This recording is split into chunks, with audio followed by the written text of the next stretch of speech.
کہتے ہیں کچھ راز ایسے ہوتے ہیں جنہیں ہمیشہ راز رہنا چاہیے، کیونکہ جب بھی ان رازوں پر سے پردہ اٹھتا ہے تو وہ کسی نہ کسی کی موت ثابت ہوتے ہیں۔ ہماری آج کی کہانی بھی ایک ایسے ہی راز کے گرد گھومتی ہے۔ ہیرا ہماری کہانی کا مین کردار ہے، جسے جنات کی کہانیاں پڑھنے اور پیرانارمل ایکٹیویٹیز کا ایکسپیرینس کرنے کا بہت شوق ہے۔ ویسے تو ہیرا کا اللہ کے سوا اس دنیا میں کوئی بھی نہیں ہے، لیکن اللہ نے انسان کو انسان کے واسطے ہی پیدا کیا ہے۔ اسی لیے ہیرا کی ایک دوست زینب جو اس سے بہت محبت کرتی ہے اور کسی بڑی بہن کی طرح اس کا خیال رکھتی ہے۔ ہیرا نے جب ہوش سنبھالا تو وہ ایدھی سینٹر میں دوسرے یتیم بچوں کے ساتھ رہتی تھی۔ وہ اس وقت صرف 5 سال کی تھی۔ اس کا کوئی ایسا دوست نہ تھا جس سے وہ اپنے دل کی بات کہتی، اس لیے وہ کسی سے بات نہیں کرتی تھی، بس چپ چاپ ایک جگہ بیٹھی رہتی۔ سو وہ تمام بچوں میں خاموش طبع مشہور تھی۔ زینب جو اس سے 10 سال بڑی تھی، وہ ایک سمجھدار اور چیزوں کو سمجھنے والی لڑکی تھی۔ اسے یہ معصوم اور خاموش طبع بچی بہت اچھی لگتی تھی۔ وہ بہانے سے ہیرا کے قریب آتی اور اسے اپنے ساتھ انگیج رکھنے کی کوشش کرتی تھی، جس کا فائدہ یہ ہوا کہ اب ہیرا بھی دوسرے بچوں کی طرح خوش رہنے لگی تھی۔ وہ اپنا سارا وقت زینب کے ساتھ گزارتی تھی۔ وہاں کا سٹاف بھی اس بات سے خوش تھا کہ اب ہیرا خوش رہنے لگی ہے۔ وہ سبھی ہیرا اور زینب سے بہت محبت کرتے تھے، سو انہوں نے ان دونوں کو ایک ہی کمرے میں شفٹ کر دیا، کیونکہ ہیرا زینب کے بغیر سوتی ہی نہیں تھی۔ زینب اسے رات کو کہانی سناتی، جسے سنتے سنتے ہیرا نیند کی وادیوں میں کھو جایا کرتی تھی۔ ان دونوں نے انہی بچوں کے ساتھ اپنی اسکولنگ کی اور اس کے بعد انہوں نے ڈاکٹر بننے کا فیصلہ کیا۔ ہیرا اکثر زینب سے پوچھتی تھی، آپی کیا یہ کہانیاں سچی ہوتی ہیں جس میں جنات کا ذکر ہوتا ہے؟ ہاں بچے، کچھ تو بچوں کو انٹرٹین کرنے کے لیے بنائی جاتی ہیں، بٹ کچھ سچی بھی ہوتی ہیں۔ تو آپی کے جنات کا وجود اس دنیا میں ہے؟ جی میری جان، ایسا سچ میں ہے، جیسا کہ قرآن مجید میں اللہ تعالیٰ نے فرمایا، اے نبی فرمائیے کہ جنوں کی ایک جماعت نے اس کتاب کو سنا تو کہنے لگے کہ ہم نے ایک عجیب قرآن سنا جو بھلائی کا راستہ بتاتا ہے، سو ہم اس پر ایمان لے آئے اور ہم اپنے پروردگار کے ساتھ کسی کو شریک نہیں بنائیں گے۔ تم سورہ جن کا مطالعہ کرنا، تو جو کچھ نہ سمجھ میں آئے نا مجھ سے پوچھ لینا، تمہیں تمہارے سارے سوالات کے جواب مل جائیں گے انشاءاللہ۔ جی ضرور آپی۔ وہ دونوں ایجوکیشن میں بہت اچھی تھی، جس کی وجہ سے ان کی تعلیم اسکالرشپ پر تھی۔ ہماری کہانی اس دن سے شروع ہوتی ہے جب وہ دونوں اپنے فائنل ایئر کی بریک پر ایک دور دراز علاقے کے پسماندہ سے ہاسپٹل میں اپوائنٹ کی گئی۔ وہ تقریباً رات کے 12 بجے اپنے ہوٹل پہنچی اور پہنچتے ہی انہوں نے سونے کا پروگرام بنایا۔ صبح وہ جلدی اٹھی اور جلد ہی ہاسپٹل پہنچ کر ان دونوں نے اپنی جگہ سنبھالی۔ اللہ کا شکر ہے کہ کسی پرابلم کے بغیر ہی پہنچ گئے۔ کیسی پرابلم؟ آپی جیسی یہ جگہ ہے نا، مجھے تو ڈر ہی لگتا رہا ہے کہ کہیں کوئی مسئلہ نہ ہو جائے، اور وہ راستہ بھی تو کتنا خراب تھا۔ ہاں تم صحیح کہہ رہی ہو، دراصل ہمیں سفر کا کوئی زیادہ تجربہ بھی تو نہیں ہے نا۔ جی آپی آپ صحیح کہہ رہی ہیں۔ ویسے آپی اس ہاسپٹل کے متعلق ہم نے جو کچھ سنا یا جو کچھ لوگوں نے مشہور کیا وہ سچ ہو سکتا ہے؟ بچے، اللہ چاہے تو کیا کچھ نہیں ہو سکتا، بہرحال وہ ہماری حفاظت کرنے والا ہے۔ میں نے تمہیں جنات کے متعلق بتایا تو تھا، تو تم خود بھی تو اس پہ ریسرچ کرتی رہتی ہو نا۔ جی آپی آپ بالکل ٹھیک کہہ رہی ہیں۔ اتنے میں قریب سے ایک نرس گزری۔ وہ بہت جلدی میں لگ رہی تھی۔ اس نے جب ان دونوں کو باتیں کرتے ہوئے سنا تو ان کے قریب آئی اور بولی، آپ لوگ یہاں کیا کر رہی؟ جلدی ایمرجنسی پہنچے، بہت بڑا مسئلہ ہو گیا ہے۔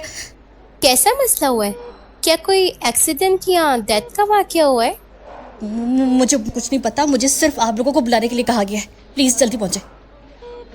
اور اتنا کہہ کر وہ ان کے قریب سے نکلتی چلی گئی. وہ دونوں بھی اس کے پیچھے لپکی. وہ نرس کچھ زیادہ ہی جلدی میں لگ رہی تھی. تبھی کچھ دیر چلنے کے بعد وہ ان سے بہت آگے نکل گئی تھی اور ایک موڑ پر ٹرن ہوتے ہی وہ ان کی نظروں سے غائب ہو گئی. ان دونوں نے اس بات پر زیادہ غور نہیں کیا کیونکہ ایمرجنسی کے لفظ نے ان دونوں کو بہت پریشان کر دیا تھا. ایمرجنسی وارڈ پہنچتے ہی ان کی ملاقات اپنی سینئر ڈاکٹر سے ہو گئی. ایکسکیوز می, آپ لوگ یہاں کیسے؟ آپ لوگ کی ڈیوٹی تو جنرل وارڈ میں لگی ہے نا؟ I am sorry ma'am, actually ہمیں کہا گیا تھا کہ ایمرجنسی میں کوئی مسئلہ ہو گیا ہے. کیسا مسئلہ؟ میم یہ تو نہیں پتا, لیکن ایک نرس نے ہمیں کہا تھا کہ ایمرجنسی وارڈ میں پہنچو, تمہیں بلایا گیا ہے. دیکھو, اگر کسی کو بلانا ہوتا ہے تو اسے کال کر لیا جاتا ہے. اب ویسے بھی آپ لوگوں کی ڈیوٹی تو جنرل وارڈ میں لگی ہے نا. اگر کوئی مسئلہ ہوتا تو سب سے پہلے سینئر کی جانب سے کال کیا جاتا. بہرحال آپ لوگ اس نرس کا حلیہ بتاؤ. ڈاکٹر کے کہنے پر زینب اور ہیرا نے جو حلیہ نرس کا ڈاکٹر کو بتایا وہ سن کر ڈاکٹر ہنستے ہوئے بولی, بیٹا, سینئرس کے ساتھ گھلنا ملنا اچھی بات ہے, لیکن پہلے دن ہی مذاق. چلو کوئی بات نہیں. بٹ میم ہم نے مذاق نہیں کیا, یہ سچ ہے. لیکن ایسی نرس تو سرے سے یہاں موجود ہی نہیں. بٹ میم اس نے ہم سے بات بھی کی تھی. ڈاکٹر کی بات سن کر وہ دونوں حیران رہ گئی, مگر اس سے پہلے کہ وہ کچھ اور بولتی ڈاکٹر وہاں سے یہ کہتے ہوئے چلی گئی, ہر چیز جو دکھائی دیتی ہو اسے بغیر تحقیق کے نہیں ماننا, اور ہاں, بغیر کسی سینئر کے ہاسپٹل کے کسی وارڈ میں نہیں جانا. سمجھ آئی؟ Good day. رات کو کھانے کے بعد اور سینئرز کے ساتھ بریفنگ کے بعد ان دونوں کو ان کے روم میں جانے کا آرڈر مل گیا. ان کا روم ریسیپشن پر تھا. اس وقت رات کے تقریباً 12 بج رہے تھے. زینب کے سر میں درد تھا سو وہ سونے کے لیے لیٹ گئی. ہیرا کمرے میں بیٹھ کر کمرے کی کھڑکی سے باہر سب کچھ دیکھ رہی تھی. کچھ دیر ایسے ہی بیٹھے رہنے کے بعد اس نے سوچا کہ وہ باہر کا راؤنڈ لے لے, کچھ ٹائم ہی پاس ہو جائے گا. سب وہ کمرے سے باہر نکل آئے. ہاسپٹل کے کوریڈور میں ہلکی پاور کا بلب جل رہا تھا, جس کی وجہ سے کوریڈور میں ہلکی ہلکی روشنی پھیلی ہوئی تھی. ہیرا کو باہر نکل کر احساس ہوا کہ دسمبر کی سردی اور پھر ماؤنٹین ایریا کافی صبر آزما ہوتے ہیں. اس نے جلدی جلدی اپنا راؤنڈ کمپلیٹ کیا اور واپس جانے کے لیے پلٹی تو اسے کسی مریض کے درد سے چیخنے کی آواز سنائی دی. اس نے رک کر آواز سنی تو آواز ICU وارڈ سے آ رہی تھی. یہ کیسی آواز ہے؟ اللہ خیر کرے. کیا آپ ہی کو بیدار کروں؟ نہیں, وہ ابھی تو سوئی ہیں. ہیرا بریو بنو. وہ ICU وارڈ کی جانب چل پڑی. روم ڈور کے گلاس وال سے اس نے دیکھا کہ ڈور کے بالکل سامنے ایک اسٹریچر پڑا ہوا تھا جس پر کچھ رکھا ہوا تھا. اس نے دروازہ کھولا اور روم کے اندر داخل ہوئی. اسٹریچر کے قریب پہنچی تو اس نے دیکھا کہ اسٹریچر پر ایک لاش پڑی ہوئی ہے جس کے منہ پر سفید رنگ کا کپڑا پڑا ہوا ہے. اس نے کیوریوسٹی کے ہاتھوں مجبور ہو کر لاش کے منہ پر سے کپڑا ہٹایا.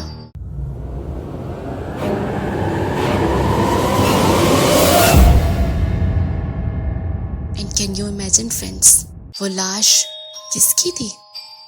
وہ لاش اسی نرس کی تھی جو اس صبح انہیں ریسیپشن پہ ملی تھی. اس سے پہلے کہ ہیرا کچھ اور سمجھتی, لاش کے منہ سے ایک بھیانک چیخ برآمد ہوئی.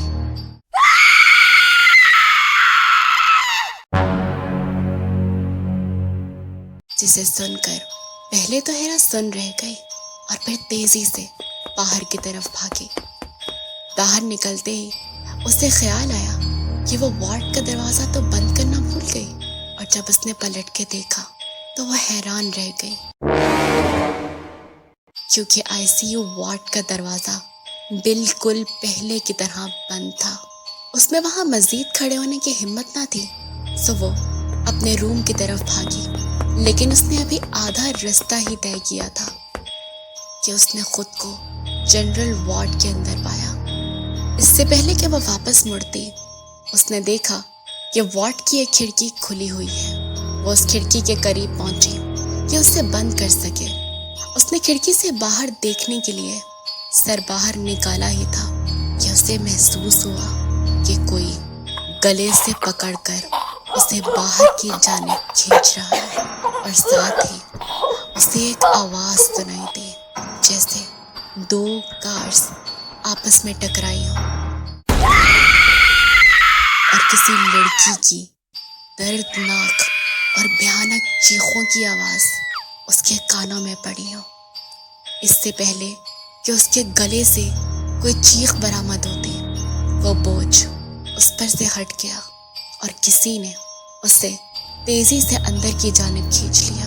اس نے پلٹ کر دیکھا تو وہ وہی سینئر ڈاکٹر تھی جو اس روز صبح انہیں ملی تھی، اور اس کے چہرے پر غصہ تھا۔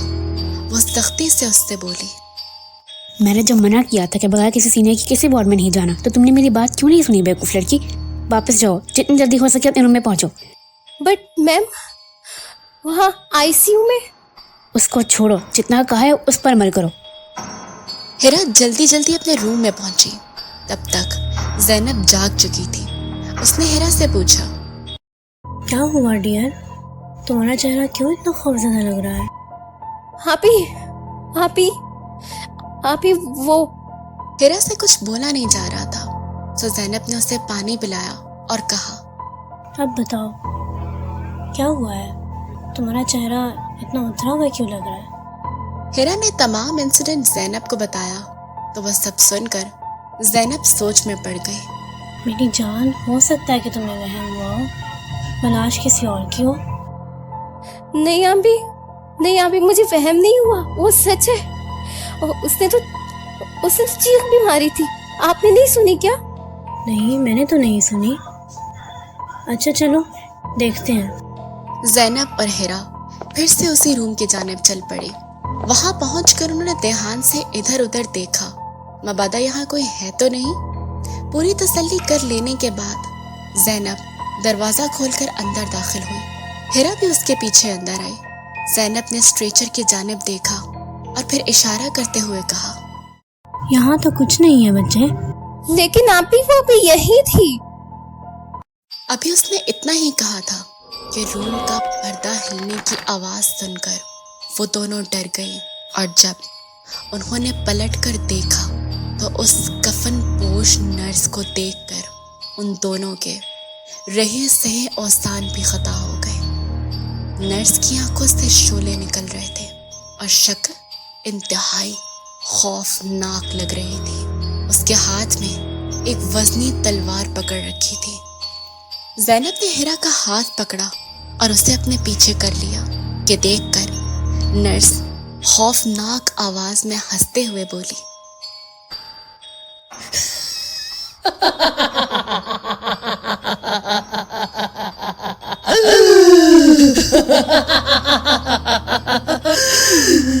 کب تک یہ بچے گی اور کب تک تم بچو گی؟ جب تک میں زندہ ہوں نا، تم میری بہن کو کچھ نہیں کر سکتی۔ میں تمہارے سامنے سے ماروں گی۔ یہ تو بتاؤ کہ تم ہو کون اور ہمیں کیوں مارنا چاہتی ہو؟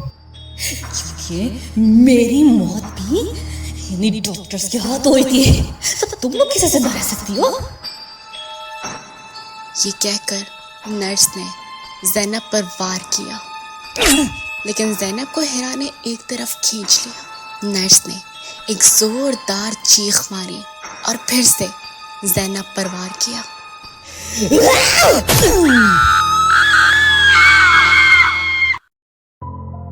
اس بار انہیں ہٹنے میں دیر ہو گئی تھی، سو زینب کے ہاتھ پر تلوار کی ضرب لگی اور اس کے ہاتھ کو کاٹ گئی۔